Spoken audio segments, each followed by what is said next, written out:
llegar más. Y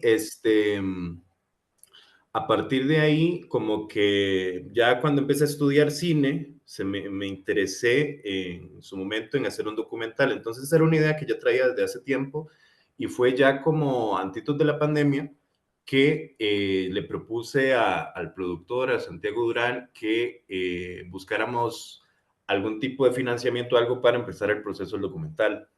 Y ahí pues surgió, digamos, ese interés.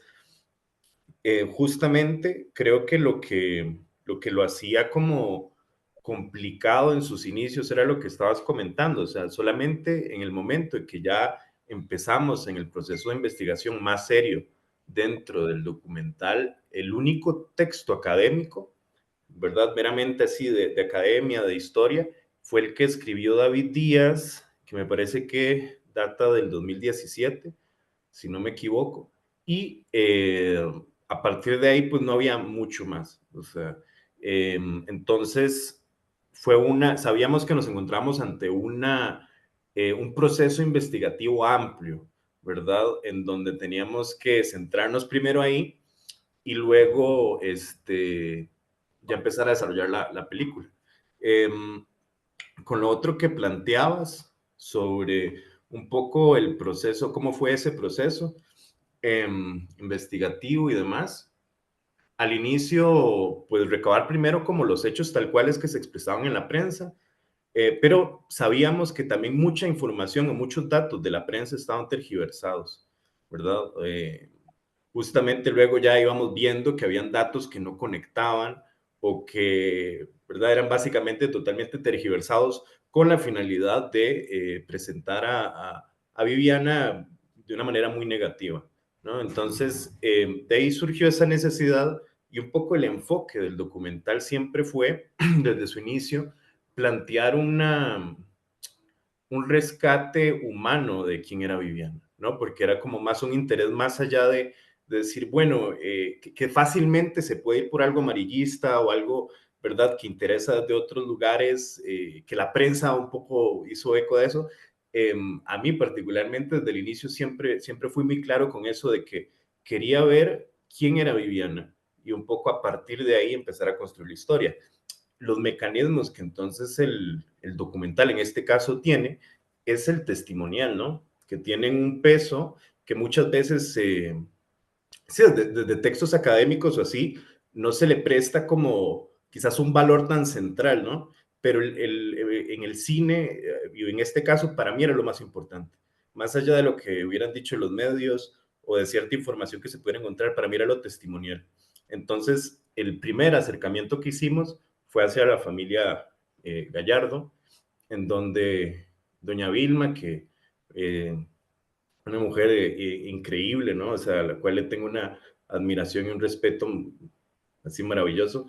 Empezamos como a tener contacto con ella y le comenté sobre la idea de hacer un documental acerca de, eh, más allá del caso de Viviana, también intentar saber quién era ella, qué le gustaba, ¿verdad? ¿Quién era ella como persona? Que justamente era como un proceso inverso a lo que hizo la prensa en su momento, que era totalmente deshumanizar. Un poco por ahí, espérate porque no sé si ¿qué otra pregunta hiciste? Acerca de, bueno, ¿qué dificultades, verdad? Ahí en ese proceso, pues muchísimas, o sea, o sea, podría ser una larga lista, pero voy a nada más como citar algunas. Sí, digamos, por ejemplo, el material de archivo, ahí hay material de archivo que logramos conseguir cuando la película ya estaba cerrando en edición y se encontraba, imagínense ustedes, que había material de archivo que logramos encontrar con hongos, o sea, ya estaba a punto de perderse y lo logramos rescatar para poder utilizarse. Y eso habla mucho de la memoria histórica, era casi un reflejo de lo mismo que queríamos decir en el documental, ¿no? De la memoria histórica de un país que ni siquiera preserva su propio material. O sea, también sucedió en un par de ocasiones que en la Biblioteca Nacional habíamos encontrado en sus inicios ciertas páginas con información, les tomé fotos con el celular en su momento para que a posteriori, digamos, pudiéramos ya grabar con una cámara ya profesional.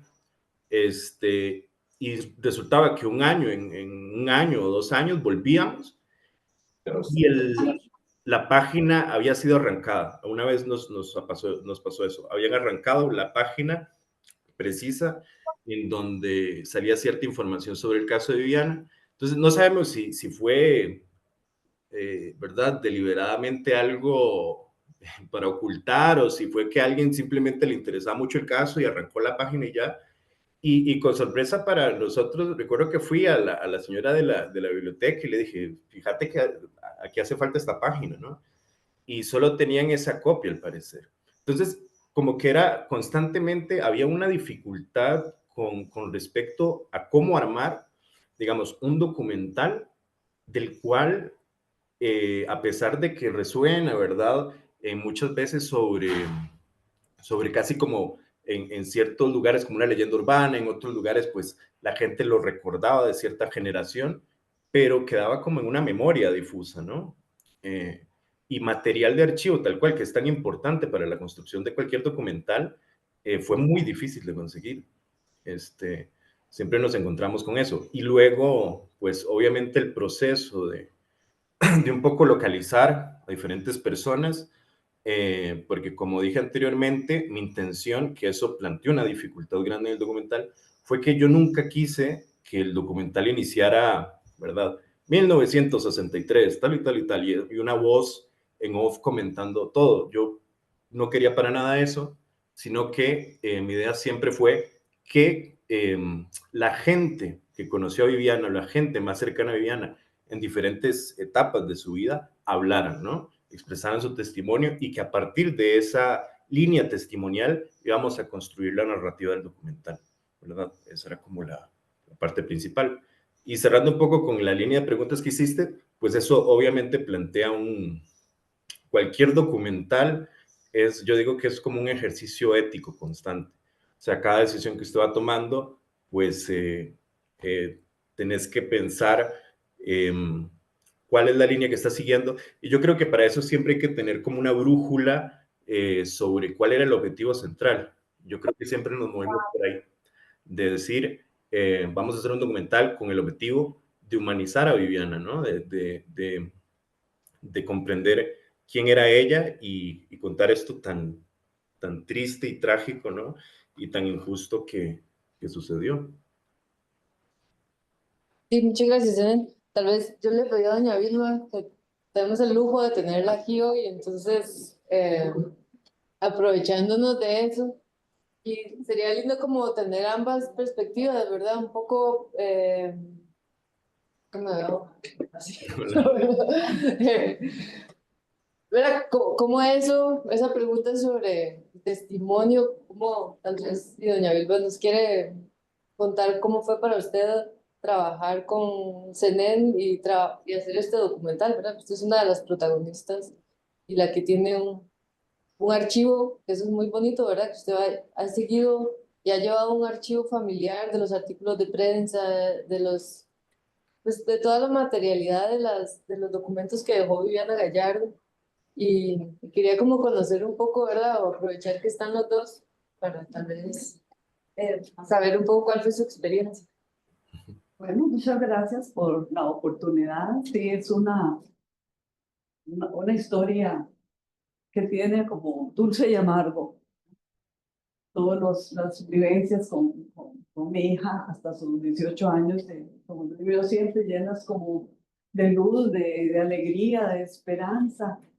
Un sendero lleno de flores y aromas. Mientras que posteriormente a eso todo se vuelve oscuro, se vuelve doloroso, hay lágrimas, hay sangre, y sin embargo, cuando Zenén nos propone que si queremos hablar sobre el caso de Viviana, pues que ellos están con la idea de hacer este documental y entonces le abrimos las puertas de nuestra casa para que ellos pudieran hacer tomas fotográficas, entrevistas, tener acceso a álbumes familiares, todo lo que necesitaran para llevar a cabo su trabajo. Y fue una experiencia muy bonita, un grupo de muchachos jóvenes, entusiastas. A mí me encanta la juventud, me sigue llegando. Yo siento como que en cada joven yo veo a mi hija. No, no me la puedo imaginar a la edad que tendría ahorita, ¿verdad? Sino que ahí se quedó grabada esa imagen de juventud, de frescura, de alegría que yo la veo en todos los jóvenes y siempre me conmueven. Fue una experiencia muy bonita con ellos, a pesar de eso, de que la historia es triste, pues también esa intención de reivindicar su imagen fue muy valiosa. Eh, yo tengo que agradecerle mucho también a su amigo del alma, Jack Zagot, que como que inició esto, sacando un reportaje en el periódico y luego su libro. Y ahora este documental es como digo yo, el lacito en el regalo, porque eso de la cereza en el pastel me suena muy trillado ya. Entonces yo digo que es el lacito en el paquete del regalo. Y también entonces aprovecho para nuevamente decirle a Zenén que muchas gracias por todo ese esfuerzo y por toda esa valiosísima obra. Y a Rocío también muchas gracias por esta oportunidad. No sé si me quieren preguntar algo. Sí, ya abrimos el espacio. No sé si alguien tiene alguna pregunta. ¿Alguna persona? Sí. ¿Puedes hablar a ver si el señor ¿Me escuchas ahí? Sí, ok. No, buenos días, gracias por la valentía de realizar el documental y a doña Vilma también, la valentía por participar y acompañarnos. La profesora se adelantó ya con algunas preguntas en relación a la historia. Vi que en la parte de investigadores eran 3, pero pasó un poco rápido los créditos, entonces me gustaría como que hablaras de las otras 2 personas.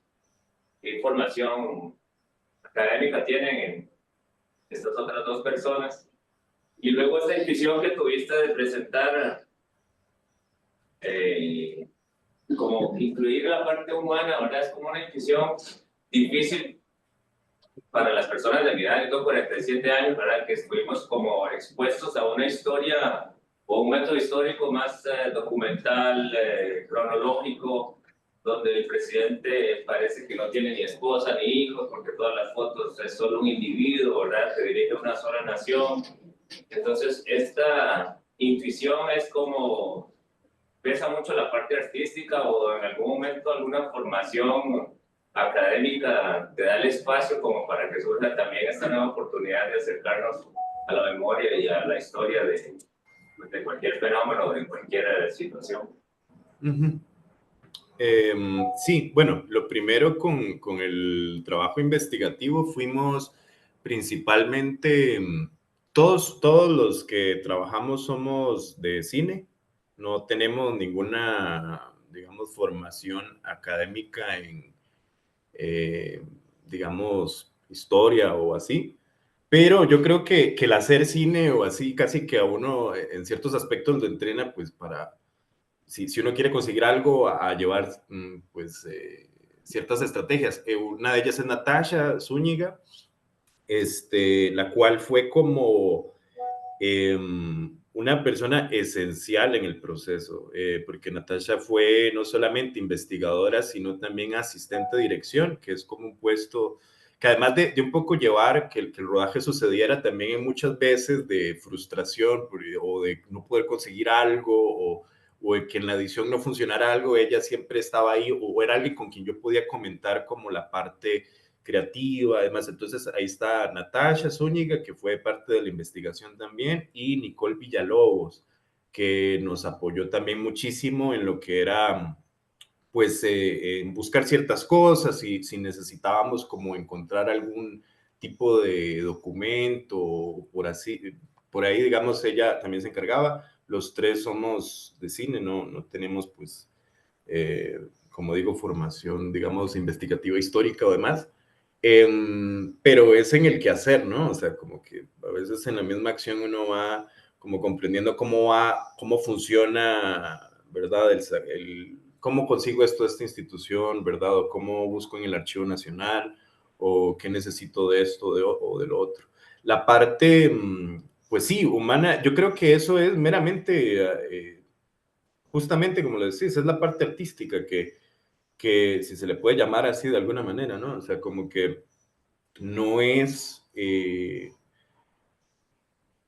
siempre desde lo que nosotros consideramos de contar historias en el cine, además, siempre tiene que haber un enfoque emotivo, ¿no? Y que tiene que haber esa parte humana y ese acercamiento más que una intuición casi que fue natural, digamos, o sí, podríamos llamarlo una intuición, porque era lo que me movió muchísimo, o sea, más allá de los eventos en sí, cuando yo leía ese grafiti me movía mucho comprender, cuando leí que tenía 18 años, yo en ese momento tenía 18 años y pensar, ella caminó por estos mismos pasillos, ¿verdad? Y todo lo que le sucedió y dije, ¿quién será su familia?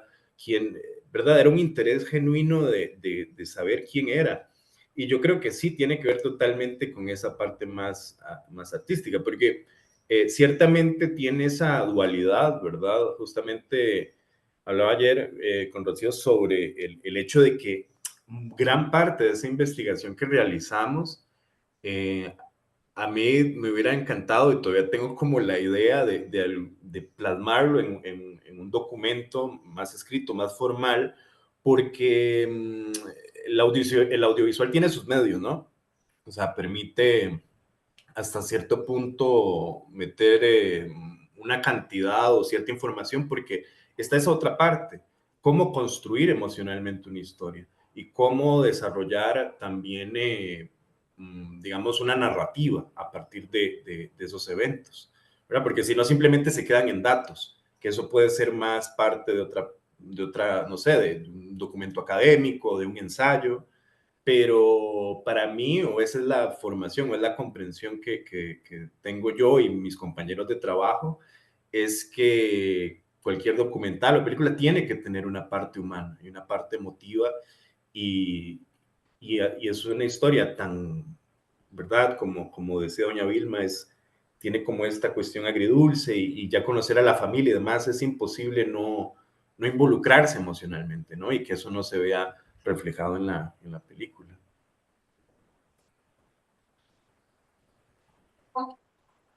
¿Me escucha? No. Sí, Ok. sí, sí.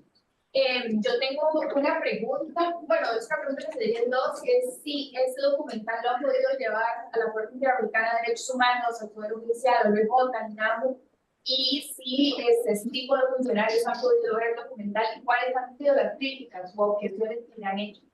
Uh-huh. Justamente estamos en este momento en un proceso de buscar distribución. Entonces, eso es algo que no hemos hecho, pero que sí tenemos totalmente considerado hacer. De hecho, esta me parece que es la tercera vez que se proyecta el documental. Estamos esperando más bien, ahorita se ha proyectado en el Festival de Cine de Costa Rica y lo logramos proyectar acá en México en el Festival de Documentales del DocMX. De ahí estamos justamente, que es una etapa compleja porque el hacer cine es una cosa muy cara, y cuando ya no hay recursos es siempre complicado, pero estamos poniéndole para ver cómo, primero que todo, queremos que se estrene en ciertas salas en Costa Rica, porque obviamente la intención es que esto se vea. Queremos proyectarlo en ciertas salas, y la intención también era llevarlo a instituciones como decís, o sea, ojalá poder verlo, hablar con la Corte Interamericana de Derechos Humanos para proyectarlo ahí, ver qué piensan el OIJ de esto. Si es una idea que tenemos ahí y que justamente en este momento estamos como trabajando, haciendo como una vía, cuál es la mejor como estrategia primero como para proyectarla al público abiertamente, ¿no? En salas, y a partir de ahí también tener una estrategia de irla moviendo como decís, como más, en proyectarla en ciertas instituciones, a ver cuál es la reacción. Pero estamos como pendientes en eso. Ujú. Y también hay como que es bueno regar la bola de que viene una película para que luego cuando la pasen en Magali o en otros cines que la Sí. gente la vaya a ver, ¿verdad? Porque es un trabajo como de muchos años y a veces la gente no las va a ver y eso. Entonces, Sí, sí, ahí más bien, bueno, no sé si, quizá, todavía no tenemos fecha, pero quizás en unos meses, probablemente como a mediados de año, estamos esperando ver si lo logramos, estamos en conversaciones para ver si se logra proyectar y demás, y es muy importante esa parte del apoyo que se vaya a ver y pues sí. ¿en qué otra pregunta? Hola, Zenel, ¿cómo estás? Hola, ¿qué tal? Bien, bien. Acabo de preguntarle a Nati qué fondo tuviste, si Fauno, Ibermedia A o ver, de dónde salió la producción, ¿verdad? El fondo de hola, hola. producción. Hola, sí, nosotros aplicamos para el Fauno Ajá. y ganamos un fondo de producción en ese momento y luego de ahí lo ganamos en el 2019, con eso iniciamos el documental.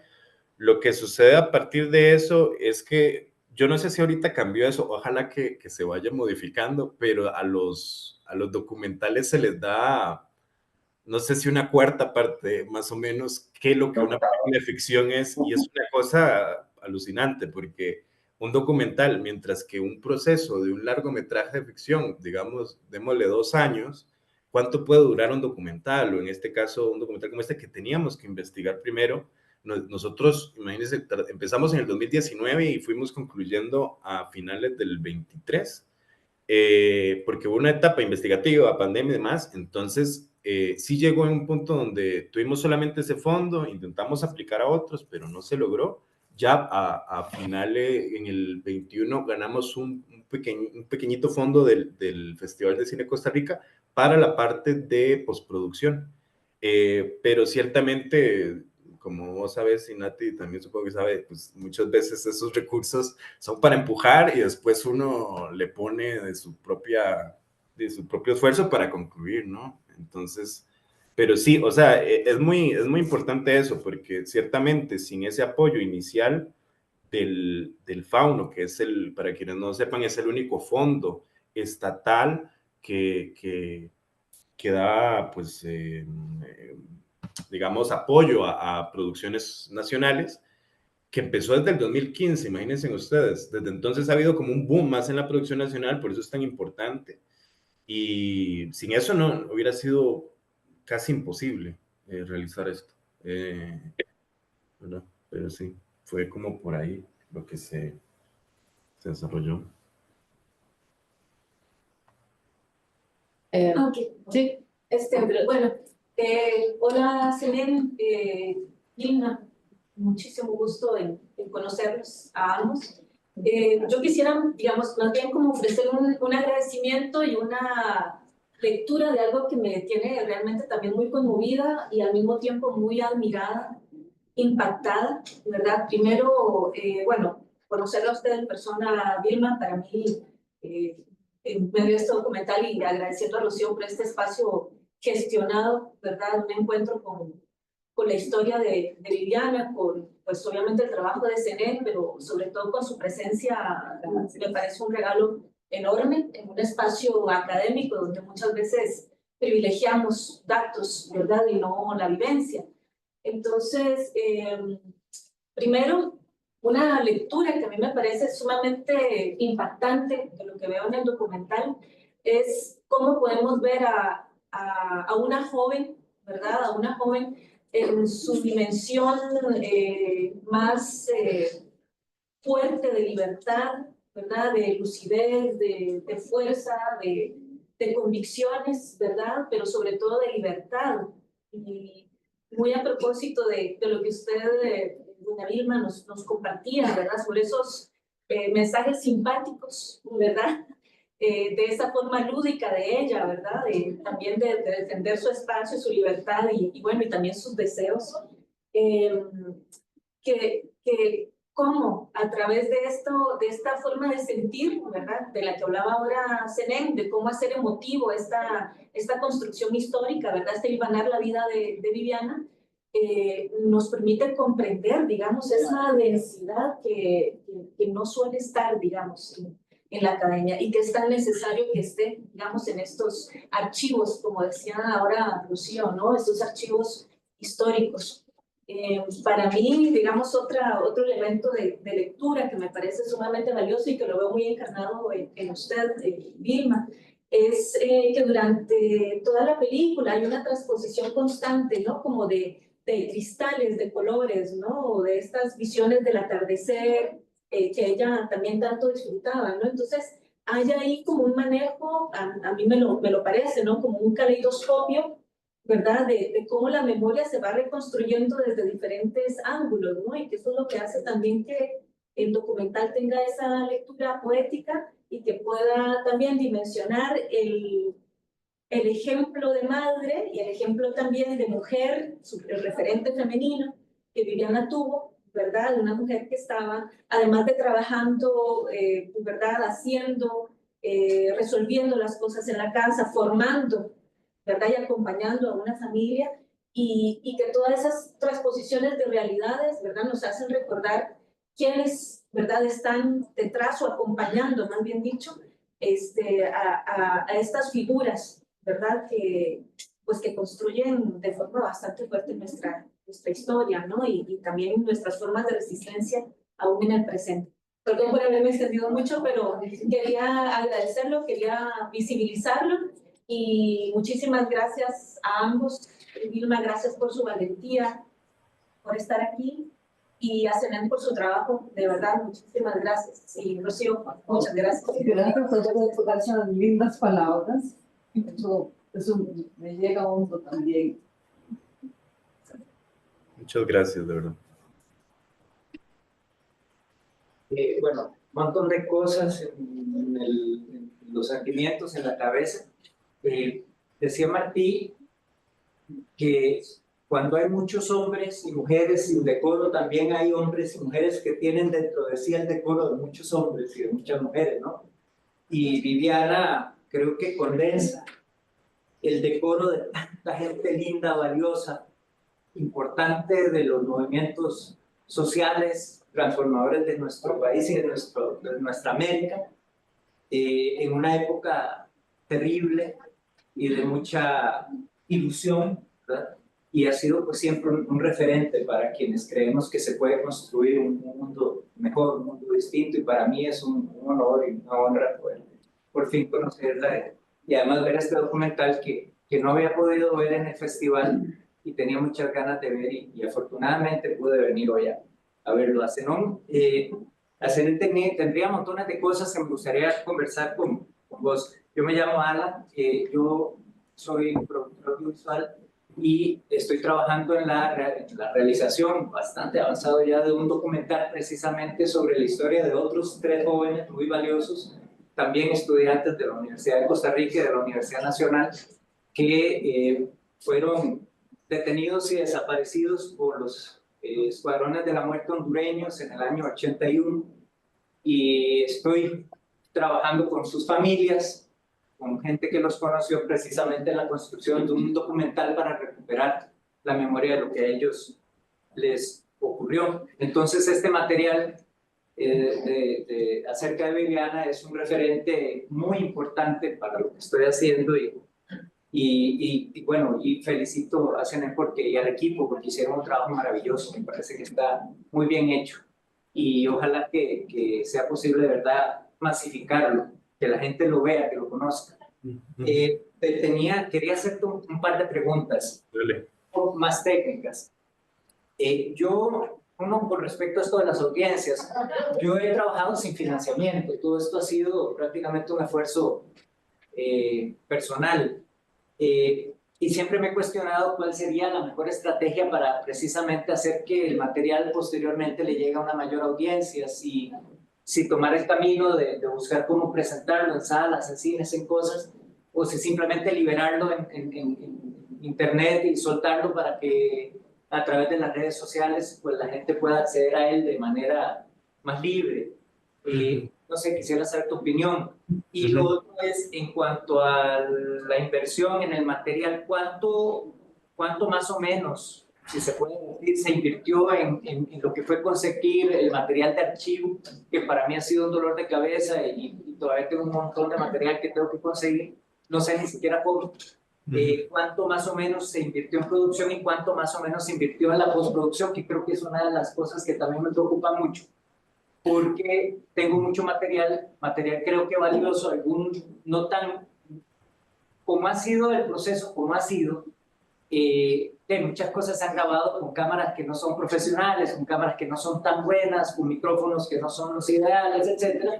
Creo que eso en todo caso le puede aportar algo inclusive al material final, pero la postproducción precisamente para que no sea un recuento de datos nada más, sino que sea algo que efectivamente toque las emociones de la audiencia, es algo a lo que hay que prestarle atención. Entonces también cuánto más o menos se invirtió en la etapa de postproducción. Y disculpen por haberme extendido.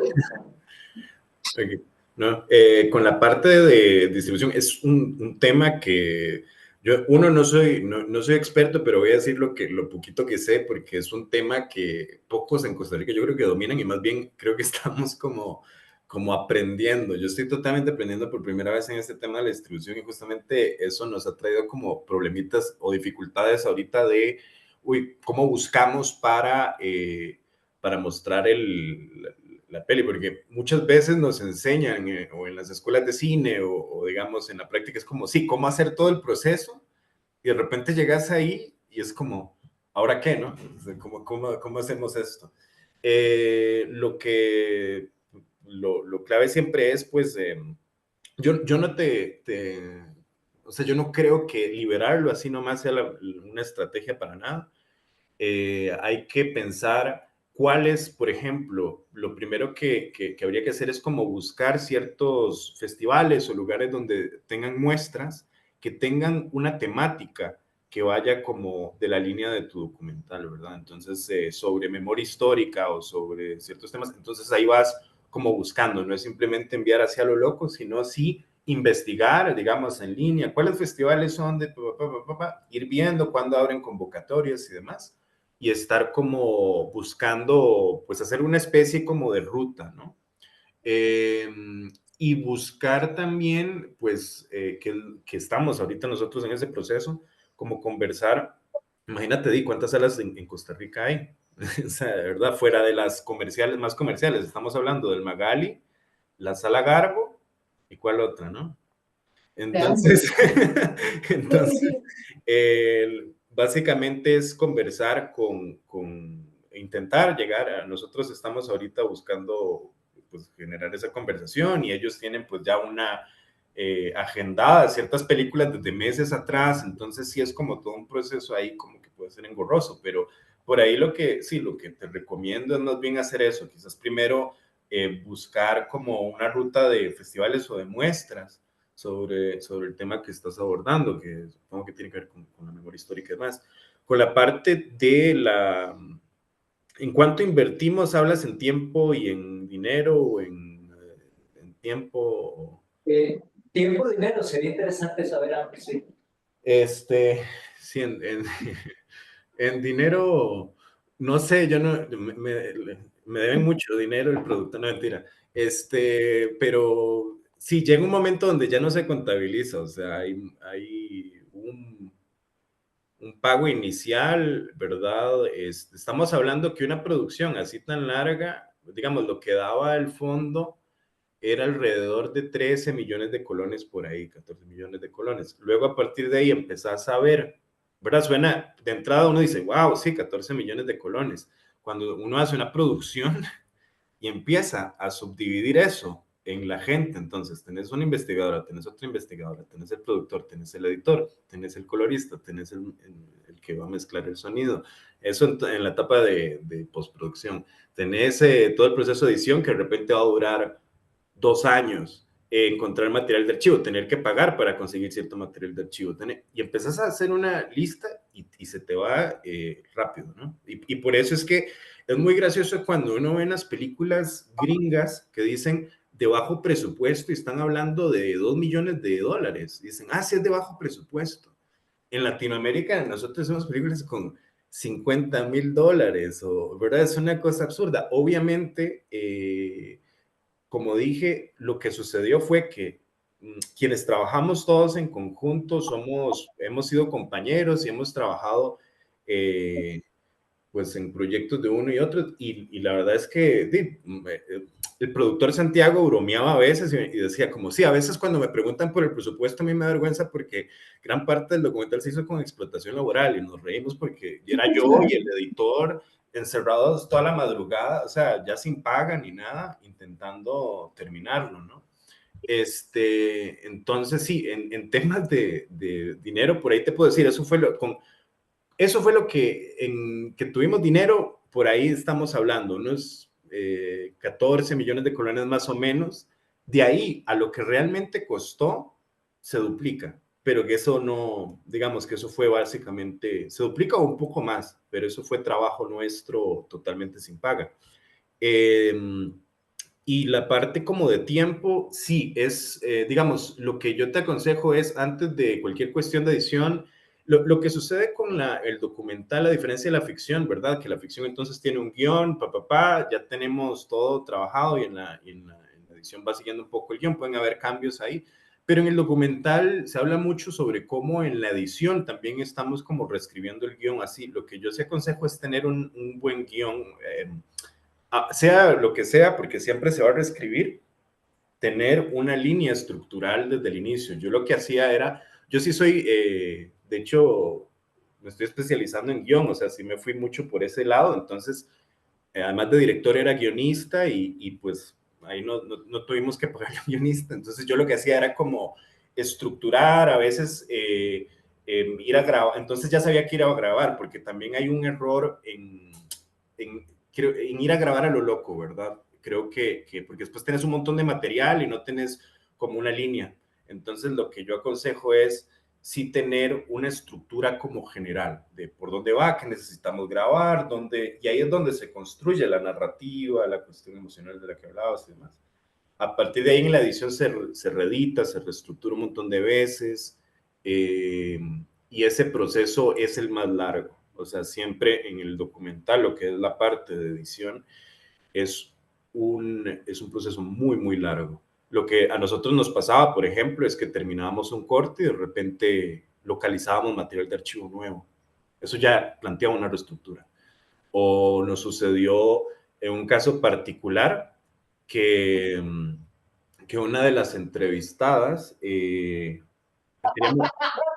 tenemos un entrevistado, una de las entrevistadas no quería salir si ese otro entrevistado salía.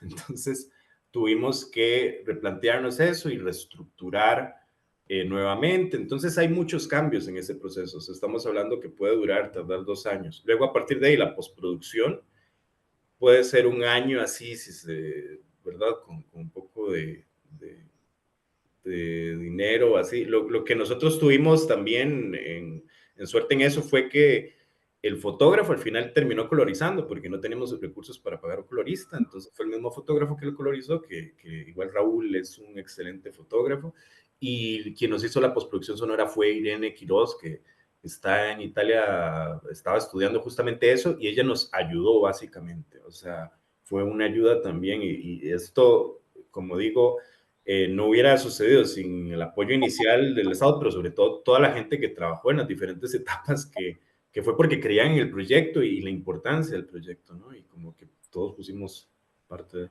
Pero bueno, perdón, yo también me extendí ahí hablando de la... Tal vez te voy a dar la palabra, tal vez hay como un par de preguntas y luego ya vamos cerrando, pero doña Vilma, pensando un poco en esto de quienes trabajan en un documental, pues los testigos, un poco en tu línea, pero los testigos son como actores, ¿verdad? Finalmente, y quería saber cuál fue su experiencia teniendo una cámara enfrente, ¿verdad? Y un equipo de personas que están viendo el sonido, ¿verdad? Cosas muy técnicas, ¿verdad? Que tal vez, por lo menos yo no estoy acostumbrada a que me pongan una cámara, entonces si me la ponen, pues hay un proceso como de adaptación, ¿no? Y quería saber cuál fue su experiencia teniendo enfrente. Sí, tienes razón. Y yo no estaba acostumbrada a eso, ¿verdad? Más bien, incluso después de lo de Viviana, pues he mantenido un perfil bajo. Y claro, y aquel un montón de reflectores, ese montón de muchachos por toda la casa, porque al principio llegaban como 6 o 7. Me acuerdo un día que trabajaron como desde las 3 de la tarde y eran como las 9 de la noche. Y yo vi que tenían hambre. Y la empleada estaba haciendo un gallo pinto y le digo, "A lo que les puedo ofrecer es un gallo pinto. Si quieren desayunar a estas horas, ahí está". Y seguro muy hambrientos, lo aceptaron. Y ahí estuvieron que gallo pinto y natilla, que no sé qué. Y algo que aprendí de ellos fue a tomar el café sin azúcar. Porque yo dije, la verdad que eso es sano.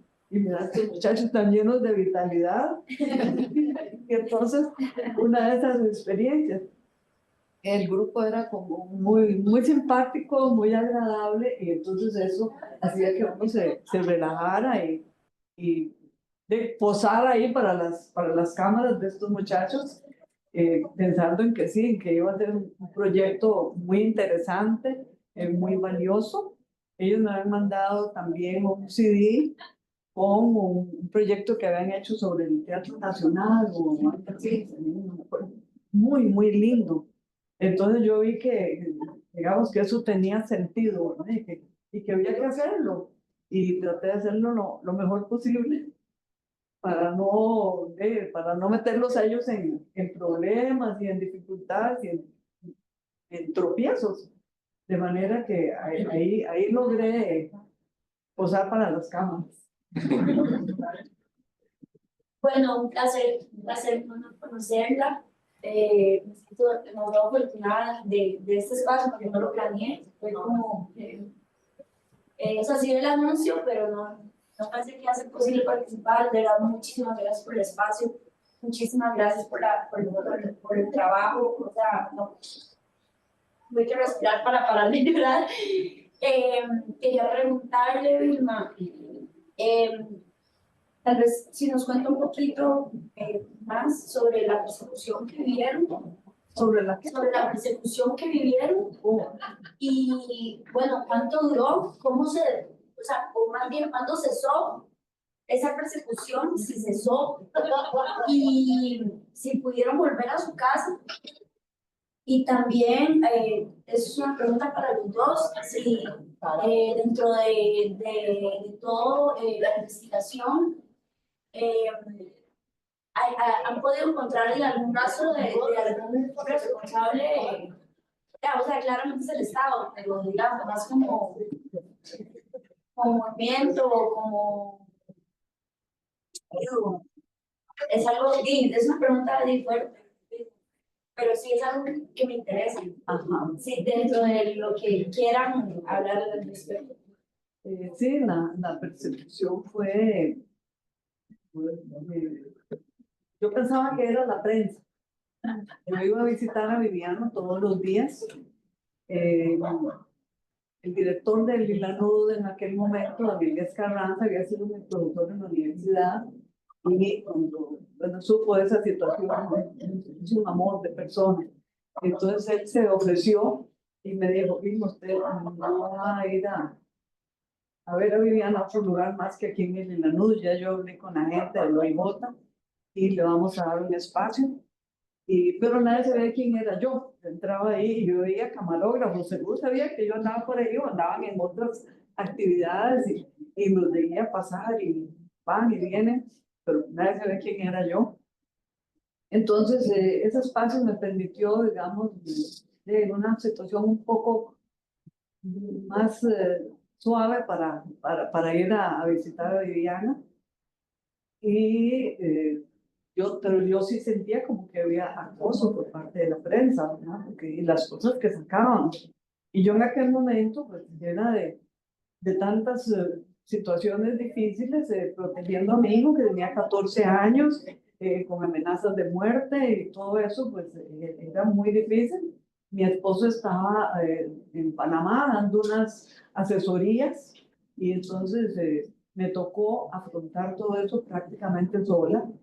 Siempre mi esposo ha sido como muy sobreprotector, más bien, y yo siempre me apoyaba mucho en él, y de pronto tener que afrontar todo eso casi sola fue bastante duro, bastante difícil, el acoso y las llamadas telefónicas, yo no solo tuve que desplazarme con mi hijo, sino que también mi mamá, que ya era una persona mayor como la edad que tengo yo. Entonces se complicaba mucho la situación y mi hermana, que vivía como a 700 metros de mi casa, me dijo, venite para acá. Entonces yo me fui a casa de mi hermana con mi hijo y mi mamá, y de ahí salía por ciertos lugares ahí para ir todos los días a visitar a Viviana. Tuve experiencias muy duras, muy fuertes en esas situaciones, porque además de eso, por ejemplo, algo que no está en el documental, creo que tampoco está en el libro de Jack. Aprovecho para contar la historia. Como mi esposo estaba en Panamá, me mandó unas cositas para Viviana, una maletita y ropa y jeans, que era lo que ella usaba y demás, con una compañera mía de trabajo que había ido a Panamá. Y cuando yo fui a recogerlas, ella muy orgullosa de mí, porque me conocían de ese año, habíamos sido compañeras como de 20 años, le dice a la hermana, era una jueza civil. Él le dice, ella es Vilma, la mamá de Viviana. Y entonces dice ella, la mamá de Viviana, salga de aquí, señora, usted tiene las manos manchadas de sangre, no la quiero en mi casa, retírese. Y mi amiga llorando le decía, usted no la conoce, usted no sabe quién es ella, no sea así, pero mi amiga vivía ahí casi como una inquilina de la hermana. Y yo venía de ver a Viviana y que me contara sus cosas y demás. Entonces esa fue una experiencia terrible, terrible, ¿verdad? Yo le decía, no te preocupes, yo dame la maletita, yo ya me voy, señor, no le voy a estorbar más en su casa, usted no me quiere aquí y tiene todo el derecho, así es que yo solo venía por eso, solo que ella ha sido mi amiga de muchos años y por eso yo venía aquí a retirar algo que mi marido me mandó. Entonces fueron cosas así terribles. La señora esta solo le faltó sacarme el pelo, porque estaba tan indignada de que yo hubiera puesto los pies en su casa. Entonces esas cosas fueron muy duras, muy difíciles. Yo me fui a casa de mi hermana y más o menos todo terminó el 1 de julio del 81, ¿verdad? Yo regresé a mi casa, supuse que ya no iba a haber más acoso y en realidad de ahí en adelante como que ya no volví a recibir llamadas. Además pusimos el teléfono privado, cambiamos de número, pusimos un teléfono privado porque yo no quería que, sobre todo que mi hijo estuviera, un adolescente recibiendo esas amenazas, ¿verdad? Y yo lo que me propuse fue protegerlo a él y también no llenarlo de odio, de rencor, de venganza, porque eso no le iba a hacer nada bien a él. Yo quería un muchacho sin odio, sin rencores, con principios, con valores, con respeto, perdón, y creo que lo logré. No sé si es porque es mi hijo, pero yo digo que es mi tesoro, ¿verdad? Así es que esas cosas, esas vivencias fueron muy fuertes. Fueron muy fuertes y yo no me imaginé, y tal vez nadie se imagina, que pueda enfrentar algo de eso y salir adelante casi sin lesiones, ¿verdad? Yo me acuerdo que Viviana decía, ay, mami, es que es muy coco, así le decía la hermana. Son como mantequilla sobre todo se derriten, hay que ser más fuerte en la vida. Y yo después decía, no resulta ser tan mantequilla son. No me derrumbé del todo, porque mi me decía, mami, ¿usted toma algo, alguna pastilla o algo para aguantar todo esto?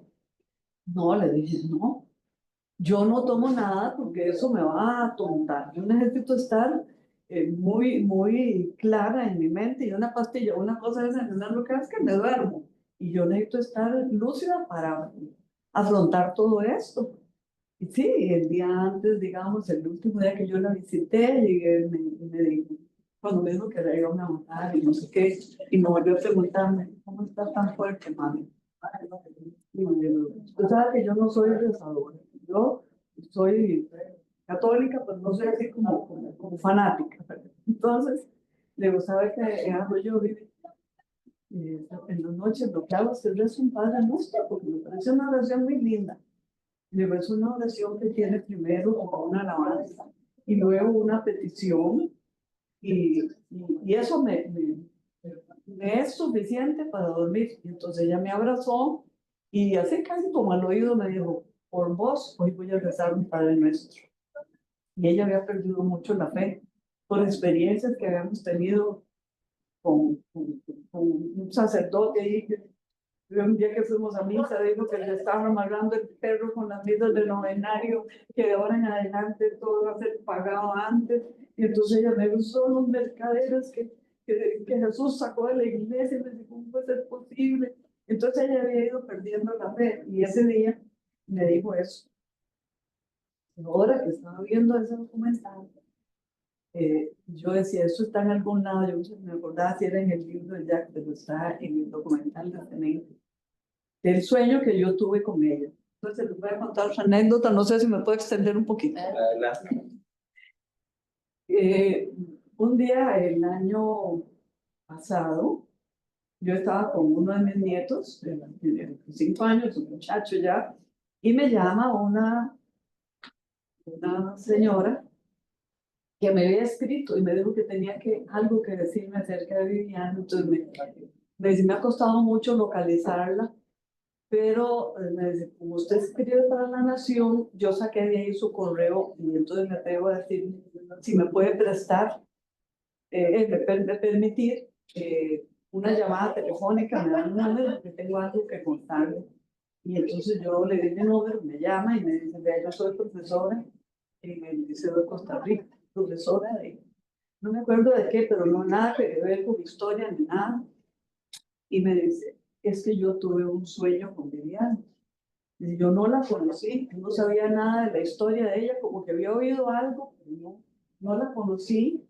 Dice, y tengo que hablar con usted, porque ella dice, yo no sé si fue una aparición, no sé si fue una locura mía, o qué pasó, pero yo la vi en un sueño y vi cómo era ella, grande, pequeña, rubia, blanca, negra, cómo era. Y me dice, no la vi porque era como una imagen difusa, como una nube.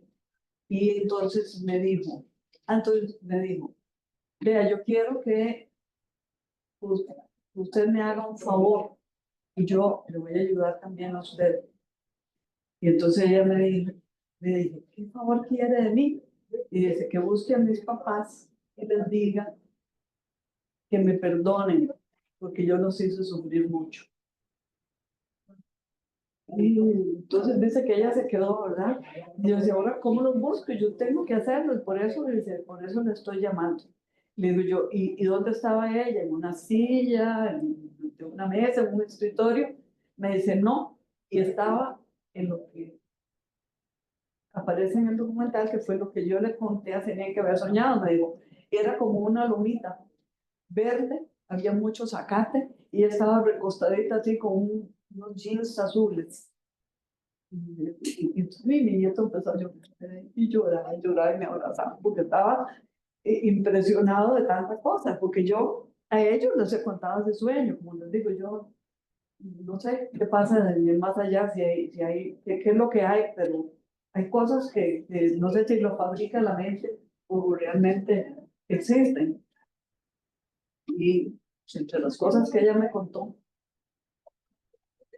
me dijo que había un exfuncionario, que no puedo decir mucho porque... Sí, no, yo entiendo, por eso le digo. Pero que ese funcionario le contó a ella que todavía tenía miedo, pero que hubo una reunión donde él estuvo presente, ya es una persona mayor, y que ahí acordaron, hay que matar a Viviana. Pero no tengo pruebas, no sé cómo averiguarlo. Él le pidió a ella absoluto silencio, ni siquiera menos, no voy a mencionar a ella, pero sí son cosas que extrañas, digamos, que ha habido en eso. Para mí sí fue un claro crimen de Estado. Le cogieron los casquillos ahí ese día, dijeron que quería aparentar que era una fuga y todas esas cosas. Es como muy claro. Yo agoté todas las posibilidades, escribí amnistía internacionales, hice esos trámites de la Corte Interamericana, pero bueno, hasta ahí quedó. Un abogado por ahí me dijo un día, si quieres hacemos una denuncia con el del Estado, y eso yo sé que va a pegar. No quiero, porque primero que todo estaba muy fresco y ya yo estaba bastante afectada, lógicamente, y le digo yo, y menos quisiera como una indemnización económica, por eso mi hija no va a ser motivo de ningún tipo de negocio. Y entonces, pues, así lo he manejado, ¿verdad? No tengo, digamos, recelo o ningún inconveniente en hablar de Viviana y de su caso. Y cada vez que alguien me pregunta o me convoca, me llaman, digo, ahí voy a estar. Ahora, hace unos años también que se presentó este muchacho escritor, Alfredo González, que sacó un libro que se llama ¿cómo es que dicen me olvidó cómo se llama? Un libro muy bonito donde saca una reseña de mujeres importantes en Costa Rica, entre las que está Eunice Odio y Yolanda Viamuno. Entonces, como con mucho orgullo, digo yo, él incluyó a Viviana. Eh, él me contactó también y yo le di todas las oportunidades y todo para que sacara el asunto este de Viviana en su libro. Así es que yo siempre estoy dispuesta por cuando quieren hablar de mi hija, aunque a veces, digamos, estas cositas son fuertes, pero no importa. Ahí estaré presente, yo soy la que generalmente en mi casa dicen mis nietos que yo soy mandona. Yo digo que qué feo ser mandona, pero yo sí, tengo más, digamos, disposición para hablar de esto que el resto. Muchas gracias. Bueno, muchas gracias, doña Vilma. Entonces, Iselén, ¿querías decir algo? Y también vamos cerrando con esto.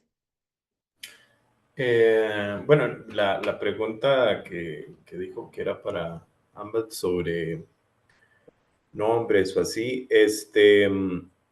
lo que lo hace complejo y que creo que es lo que se apunta es que no hay un solo nombre, sino que es una línea que permitió absolutamente todo esto, ¿verdad? Estamos hablando que desde el hecho central de que, primero, iniciando por el OIJ, que doña Vilma intentó pues poner la denuncia y demás sobre los derechos humanos y cuál fue el trato que se recibió ahí, ¿verdad? Desde el OIJ hasta justamente el traslado que se señala en el documental.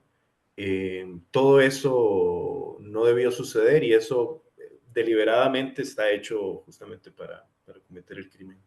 Entonces, es curioso porque sí, uno regularmente, ¿verdad? Como cuando hay un crimen o algo, entonces uno busca como un culpable o un par de culpables, o, ¿verdad? Como un número así pequeño, pero acá yo creo que fue una maquinaria total, porque estamos hablando de no solamente, ahí hay varios nombres que se dicen en el documental, ¿verdad? Por ejemplo, como Guillermo Ortiz o Rafael Ángel Sierra, quienes fueron los que le dijeron a este tipo que cometiera el crimen, y hay que sumarle los 10 o más de 10 tipos de la Guardia Civil que estaban ahí esa noche, ¿verdad? Entonces, ¿cuántos nombres estamos hablando ahí? Y no se concluye con eso, sino que también quienes autorizaron ese traslado eran los altos mandos de tanto del OIJ como de la Guardia Civil, ¿no? Que ahí salen los nombres también en el documental. Entonces, y no se concluye ahí, sino que también luego hay una clara intención de borrar lo sucedido y es por eso que el crimen de Estado es lo que mejor ejemplifica eso, porque no estamos hablando de una persona, dos personas, ellos fueron, esta y esta fueron los culpables. Es todo un aparato estatal que funcionó para cometer el crimen y luego borrarlo, ¿no? Entonces, es muy importante recalcar eso, que obviamente hay una lista que ahí en el documental que se muestra de ciertos nombres, pero sí podemos hablar de que esto es un crimen de Estado y que lamentablemente ha permanecido como sin ser reconocido por el Estado de Costa Rica como tal. Y un poco la intención también, ojalá que a la hora de que se siga mostrando más en los próximos meses este documental, que se genere esa reflexión y que ojalá llegue a un punto de que, no sé, si desde el Estado algo se pueda finalmente reconocer algo, ¿no? O sea, porque es muy complejo y bueno, sí, es complicadísimo, ¿no? Pero eso. Tal vez sí. Un poco para cerrar, es interesante como también ver Costa Rica en esas imágenes, ¿verdad? Que es una Costa Rica que no vemos, ¿verdad? Que siempre es la paz, la tranquilidad, las calles, ¿verdad? Como un mundo muy idílico que en realidad no fue tal en esa época y aún hoy tenemos una gran tarea, pero es también interesante verse en esas imágenes, ¿verdad? Ver la historia, o sea, ver a una Costa Rica que nos han tratado de ocultar de forma muy programática, ¿verdad? En las historias nacionales y en ese sentido también creo yo que es muy valioso para imaginar el pasado, ver a Costa Rica así, ¿verdad? Bueno, les agradezco a ambos, a doña Vilma por haber venido y por el cariño que muestra y ¿verdad? La convicción en la vida, que eso es muy importante. Y a Zenén por su tiempo y por prestarme la película para mostrarla hoy. Y pues les agradecería que le den difusión para que la gente la pueda ir a ver al cine cuando Zenén la presente. Sí. Muchas gracias por venir a ustedes. Gracias. Gracias.